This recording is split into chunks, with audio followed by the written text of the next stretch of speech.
Hi, before we begin this week's episode, we just wanted to mention our quick sponsorship from Tom Verris, who is an author who has recently released his new novel, Before I Won. Now, this book explores his unique life experiences growing up in the streets of the Bronx, and I've read it, and I really enjoyed it, didn't you, Harry? Yeah, I did. I thought it was great. Before I Won is both emotionally relatable as well as a fascinating read. It's a nice, fast-paced book for anyone not keen on long, lengthy novels. Yeah. And it proved really motivational, at least for me anyway.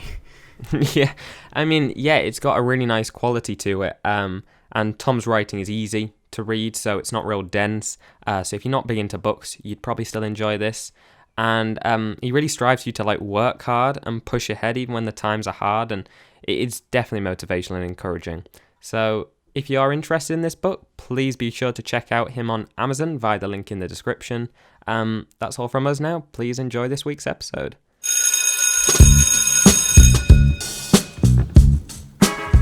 Hello and welcome to episode 10 of the After Bell podcast, a landmark episode, Harvey. We've reached the big number 10. Yeah, that's 10 half an hour episodes. Yeah, to be honest, starting it up, I was optimistic, but I was surprised that we've reached the 10th episode with a guest on every week, minus this week and last week. There was times when we were cutting it fine, when we were making the episodes, and I thought, are we actually going to make it? But no, we have. We've consecutively released an episode every week for the last 10 weeks. And that's an achievement in itself. There's definitely been occasions that we'll cover this episode where we've been cutting it fine, but some of you may be a little bit confused by the title, and so do you want to kind of explain to them why it sort of says that, or the meaning behind it? Yeah. So well, to start with, we're going to use this episode to basically talk about the podcast, which, to be honest, we haven't sort of referenced ourselves. Usually we're talking about someone's experiences or whatever, and we're going to be talking about the podcast and the future of it today. The title, so we're finishing for now, at least. This is so we've got to 10 episodes, and we've decided to stop, and we'll explain our reasons. But this isn't, hopefully, the end of everything. We're hopefully not finished forever, but for a chunk of time, we thought that it would be best, rather than sort of forcing guests each week to forcing ourselves to get guests as well as forcing guests to come on. We haven't forced any guests to come on, by the way. It's all been optional. That sort of sounds. Yeah, no, but we've sort of found that we possibly can't produce the level of content we want to put out each week with a different guest, because it's kind of limited with the amount of people we know and the amount of people that want to come on and the free time people have. There's a lot of work that goes in behind every episode, the scenes of every episode that sort of doesn't get acknowledged. A lot of it is done by Harvey. I have to commend you for that. He's edited every single one of these, and he puts in most of the work, so thank you for doing that anyway. Thanks. We found that every guest we've had a story to tell, and we were getting to this point recently where we're thinking, how far can we see ourselves getting people on we know to talk about more stories? And that is a large part of the reason why we've decided to sort of put a pause on this and wait, preferably. We're thinking a few months, and maybe back in September, when school hopefully begins in some sort of normality, we can restart with a fresh perspective on things, new stories to tell, and hopefully more guests who would be willing to come on to talk about just as interesting things as we've had on. Yeah, like you say, it sort of gives us the opportunity to sort of pause, take a break, take a breather, and sort of get a guest list together again. Yeah. Because before we posted the first episode, we had a rough idea of 5 or 6 in our head, which helped us plan ahead, and sort of we've sort of run out of that now. So we sort of we're pausing to make sure that the level of content is staying as high as we think it can. And we want to use this episode as well to sort of have a public debate about what has gone well and we like about it, and what we want to do better when we come back. and ways we can improve and just keep that level of content really high, because personally I think we started at a great standard and we want to finish that way and continue, hopefully.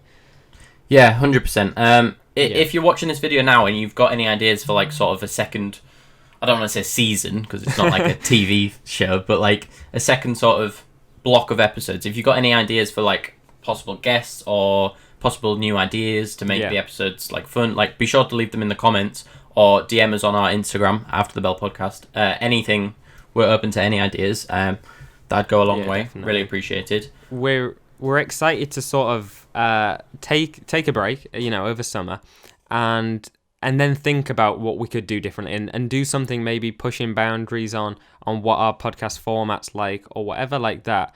We're just looking to try something new, hopefully, and this is, I feel, a bit of a necessary break we need, and we don't just want to disappear, but to talk and to regroup, really. Yeah, I mean, I think there's lots of opportunities for new episodes that's going to come after summer, with like stories to tell from the summer, and people we've met during summer, anything like that. Even as much as sort of getting just storytelling of like, even like meeting in person, maybe again for an episode, because hopefully lockdown measures by the time we've restarted may allow us to do that. So. What I particularly think is nice is that we started this podcast 10 weeks ago, which seems ages. Like, it doesn't seem 10 weeks, does it? No. But we started on this together, and it was just us two, and now we're sort of finishing this, just us two again, discussing, it's got a nice little cyclical nature to it. Yeah, and we'll be entering a new phase of our lives again in year 13, when we're approaching A-levels, and universities and anything like that gives us more possible avenues to explore. Yeah, the universities, we might attend an open day or whatever and have some amazing stories to tell on that. There's just going to be lots more to talk about, rather than rushing each episode and talking about things that aren't relevant at the time. Yeah. So, I think we'll start just by sort of I've compiled a few statistics that we're going to read out, because it's actually really interesting. Yeah, they're interesting, and they just sort of give us more of an idea of what our audience is like. And maybe you don't obviously keep track on our views and listens, but we both have access to like all of them on Spotify and Apple Podcasts and YouTube, and it has been interesting to see how people listen. Yeah, I'm not sure the viewers actually can see any of these statistics. No, I don't think so. But it is actually really fascinating. So, for any statistic geeks out there, that, because honestly, like if someone like told me like the statistics on like a big YouTube channel, that's something that like really interests me. Yeah. Like how the views work and how different things like that. So, and especially since we started from literally nothing, and yeah, it surprised me. So you've said here that we've had 4,365 overall views as we're recording this on which, YouTube. On YouTube alone, which is pretty good for like and first 10 episodes. That's averaging what, like 430 views an episode, which isn't bad at all. It's just nice to see a regular audience actually that have been coming on every week to watch on a Friday or over the weekend or whatever, and that number just shows the commitment just on YouTube alone. Yeah, because you've got here that there's been 1,200 streams on Spotify and Apple Podcasts, as well as the YouTube numbers. And that's something that I don't really look at the analytics much of. Yeah. And I sort of disregard the fact that people listen on those like sites, because I'm so used to watching or listening to a podcast on YouTube that I rarely do it on those other sites. But I guess there is a small audience there too, which is great. Something I've noticed actually in the recent weeks is we've had more viewers switching to Spotify and Apple Podcasts as opposed to YouTube. Yeah. I wonder why that is, I don't know why that is, but if people are, the weather's been nice, so, maybe people are listening more out and about rather than just at home. I suppose that's easier to access Spotify on Apple Podcasts out and about rather than YouTube, with data and everything like that. Yeah. You've got here as well, 88% of our audience is female. On Spotify. Is that just on Spotify? I didn't clarify that in our plan.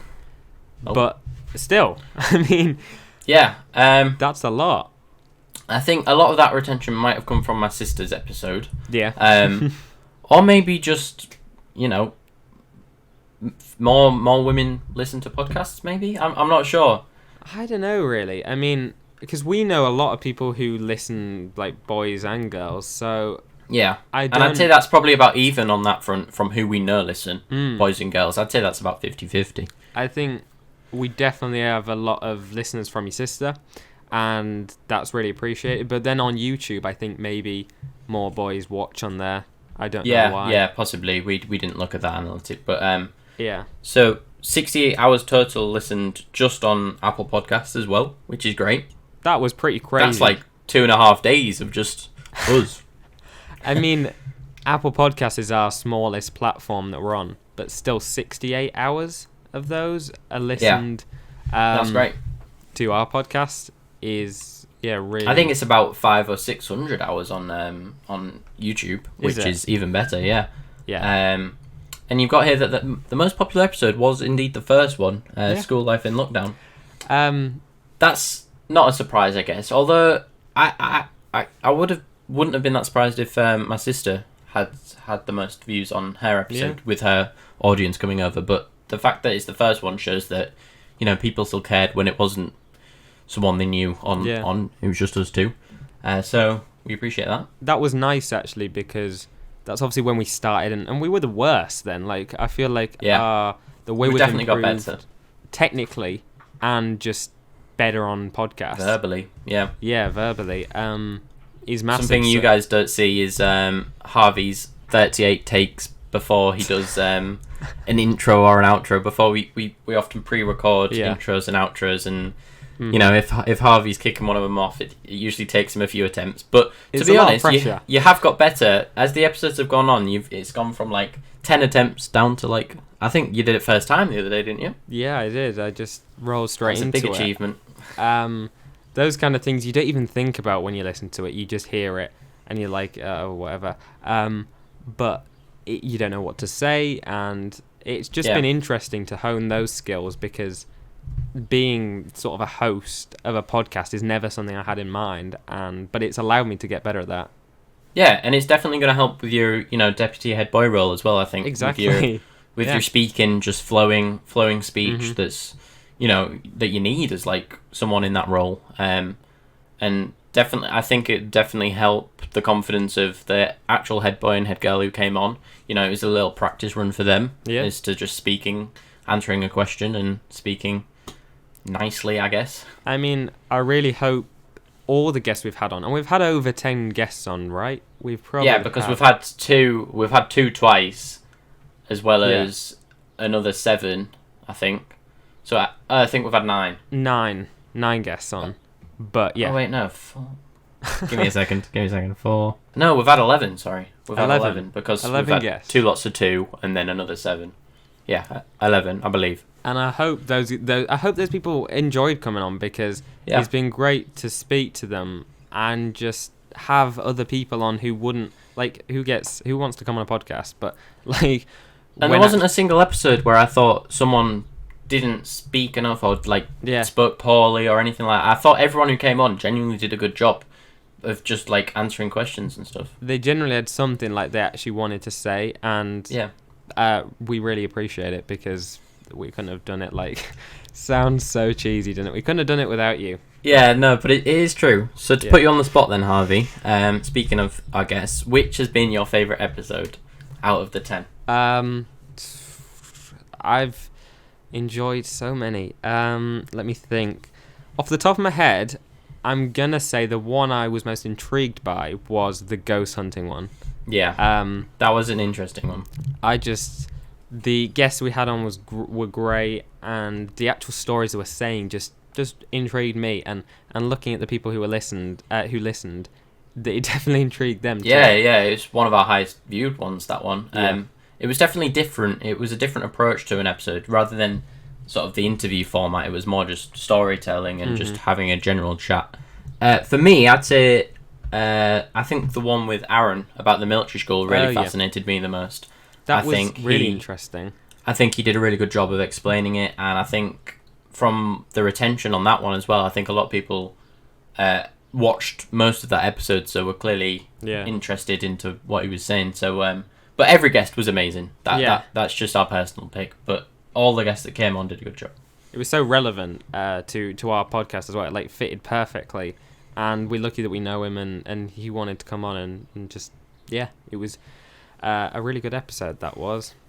Yeah, I think so. So as well as reflecting on the last 10 episodes, which still feels a lot, what do we think didn't work as well? I mean, there was nothing that stuck out as horrendously wrong, and if there was, we tried to fix it. But what could we do moving forward to make better? And I'm asking this to you, Harry, now, but I want to know what people think as well in the comments or whatever. Yeah. I think a lot of it has gone right, but for the few minor things that have been an issue, sort of, is, I guess, that we're doing this on a Discord server. There's been some issues with connecting to it and the audio, and my webcam going blurry whenever I move, like it just did.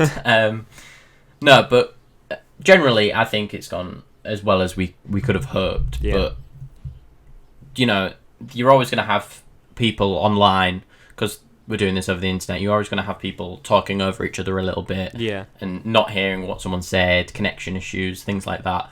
But that's something that a lot of the time isn't in your control. Yeah. So I don't think we could have changed that much. What about you? I mean, I agree. There's been a lot of limitations because of lockdown. We can't meet up. Everyone's had to, use their own mics, and people have been really good with that, generally, and with the technical stuff. But in a sense, to put a positive spin on that, I think it's been really rewarding that we could do this online, and it just gave us the perfect opportunity to make this platform with none of us even meeting each other in the last 10 weeks. It did. It's definitely made things easier in terms of we were originally planning to do it at your house, most of the episodes, which would have meant guests had to travel, and you live out the way, and people getting there, and that would have taken up more time, things like that. So there's definitely been problems solved through doing this over the internet. I don't know how we would have managed to do it actually in person. No, I think episodes where it was just me and you would have been okay. I think that would have been easy and manageable, should I say. But definitely episodes with one or two guests, selecting a time slot, because, people are busy nowadays. A lot of people don't have much free time. So it would have definitely been a challenge. But a challenge I would have been up to. Yeah, I mean, it would be so cool once we get back, if it's all okay, to be able to record at least one, all together. Yeah. But it does pose technical issues as well, and then just arranging stuff, and it's freed us up a lot doing this online, and even the way we send our clips to each other. We all have to work together to be able to get an episode out. If someone don't send something to me as I edit, it can't be done, and everyone has, so that's been great. Yeah, and I think it's been great that we've also sort of branched out into the social media. We've sort of touched on that a little bit, which I wasn't initially planning on doing, but I guess it has helped promote episodes and keep people engaged outside of the half an hour podcast each week. It sort of allowed us to sort of engage with our audience a little bit more. Definitely. It's just we've just learned something, haven't we? It's something we can take forward and apply to loads of different things of the skills we've learned, and just doing this has freed up so many opportunities in that sense, and people we've been able to talk to that we wouldn't normally, probably. Yeah, I think so. And as interesting as the statistics were, neither of us were doing it for that sort of benefit of how many subscribers could we get, how many listeners we could get. As long as we had a small, even if it was just 20 people listening each week, we'd have carried on doing it, because we know that there's been people in the comments each week saying we really enjoyed this episode, and that's enough motivation for us to keep going. And there's a part of me that feels bad that we're cutting this sort of short for some people. They'll feel like, oh my god, it's only just begun.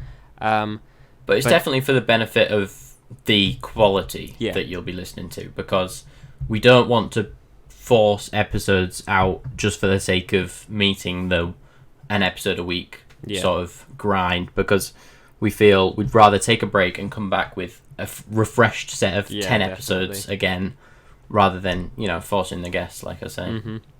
Mm-hmm.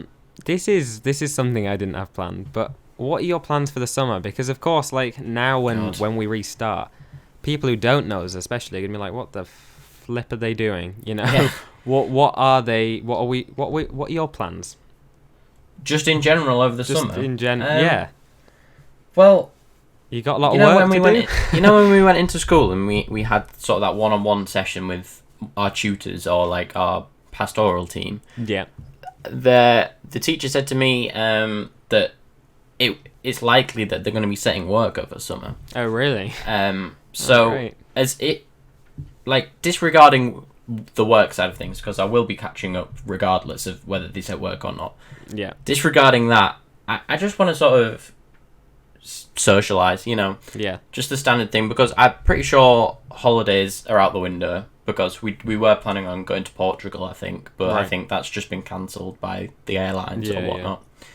And obviously we had Dubai cancelled earlier in the year, so we were going to do that in late October, so I'm not sure that's happening either. So like we're kind of limited to travel, so it's kind of just socialising, with our friendship groups. Gaming's a big part of my life, so I'll stick to doing that, but not a lot really. What about you?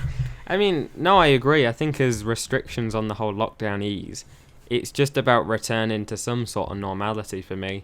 And summer, I spend a lot of time at home anyway in summer, but yeah, it's just meeting up people, going to places if it's safe to, and just living again. It feels like I've just been trapped in a little bubble. No, it has been a cycle that's definitely worn down on me over time, and I thought, being honest, I thought that at the start of this, I'd be coping fine, because I'm used to sort of not going out as much as like my family do. Like my sister's always away, my dad's always away, so I thought I'd be the one who dealt with this best, and for the first sort of month or so I did, but over time you just sort of notice this pattern to sort of start affecting like your mental health and things like that, like the serious things that you'll have days where you're just down and you just don't want to do anything because you're just sick of everything. Getting a bit deep here, but generally, like, just sort of be happy again with everything. Yeah. Because currently that's kind of limited. Yeah, definitely. It's getting back to the life the great life that we had before. Yeah, I mean, wow. What? I'm sort of a bit emotional, really, that this is all sort of ending for a while. But it isn't though. It's not the end. It's not, is it? It's just a break, and I think it's definitely needed, like we've said. But in terms of the structure of this episode, it's still going to be the same as the others. We're still going to talk about our film of the week. I know. Which this week we need to start that. It's not a film. It's a theatre production, which is Hamilton. Yeah. Now, I sort of walked into the room when my mum and sister were watching this. It's on Disney Plus for a limited time only, I believe. So I walked in. I believe it's all through song, is it not? Yeah. So I watched Hamilton when it came. It was Saturday, I think it came out. Last Saturday, and thoroughly enjoyed it. Like, I'm not really. I wouldn't call myself a massive fan of musicals, in terms of like stage productions, but you couldn't not like it. If you want to see something in the theater that's like good, it's like this is your like top option. I mean, the prices to see it are extortionate. Yeah, my sister was saying about that. Isn't it like £600-700 just for a standard ticket to that theatre show? To be honest, I don't even know, but everyone I know who's seen it has said they like it's worth it.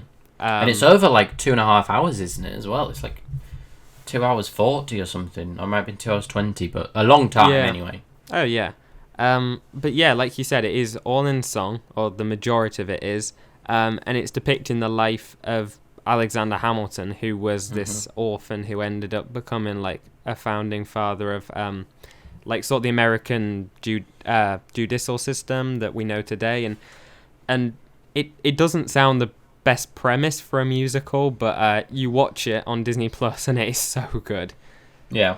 I think it's definitely like very professional. Like the guy who played Hamilton on stage, you know, the amount of lines he must have had to remember, because my sister said I don't think they messed up once. I know it was a pre-recorded one, but it was live at the time. Yeah. So you would have seen if he messed up, and you know, for 2.5 hours or however long it was, he was like the main vocal sort of leader of it for the majority of it. For him to remember that many songs and things, you know, props to him. Like very well done. The guy who's called Lin-Manuel Miranda, he wrote the lyrics as well. Really? I mean, the guy who played Hamilton. Yeah. So he acted, he sang, he danced, and he wrote it. You know, that's a talented man. Yeah, really, really talented. But I mean, I don't know why everyone's been saying this is up for a limited time only, because honestly, I didn't think it was. Is it not? No, I mean, it's still up now. Oh, right, yeah. And I was told by my sister that it was like only one showing, but I believe it's still on Disney Plus then. I was reading that it was originally intended to be released in October next year. Ages away. But they brought it forward due to the pandemic. Was that showing on in New York, or was it in the London theatre? No, it was New York, I believe, one of the New York theatres. On Broadway. Yeah, all the original Broadway cast. So yeah, and I think you're undervalued on Broadway, because I feel like in your own right you're very, very famous on Broadway, but outside of sort of that theatre world, you know, the film world's global, but I feel like the theatre world is very precise and limited, and I feel like he's more talented than some A-list sort of film stars you see on the main screen like every year. You're right, actually. That's interesting how film stars just seem to go, like, everyone knows loads of film stars, but how many Broadway actors and actresses can you like just list off? Not many unless you're a fan. But like you say, they sometimes have to write it, sing it, dance it. You know, the main actor in them films, they're just reading from a script. They're just remembering their lines. And if they don't remember the lines, they refilm it. You can't do that on a theatre stage. That's true. I know Lin-Manuel Miranda's actually started transitioning towards film. And you know Moana? Oh, yeah. Pretty sure he wrote the songs for that. So, like... And aren't the songs from that supposed to be incredible? I need to look up this guy. He's like he does everything. Incredibly talented. And, yeah. But he's actually someone who is becoming known in the film world and obviously known in the theatre world. Like, it was just really good, and if you haven't watched it, just get the Disney Plus free trial and watch it. Yeah, 100%. Yeah, especially if it's going off soon. Like, just make sure you do. Yeah, give it a watch. Other than that, that's the last film and TV episode of this block of episodes. Oh, damn it.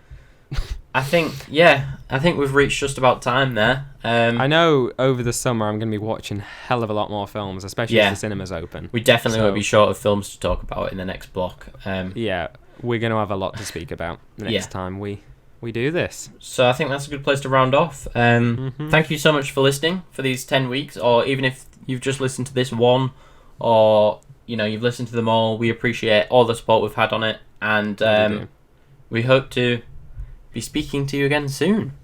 Yeah, we do. Thanks for listening. We all really appreciate it. And we'll catch you in the next one. Bye bye.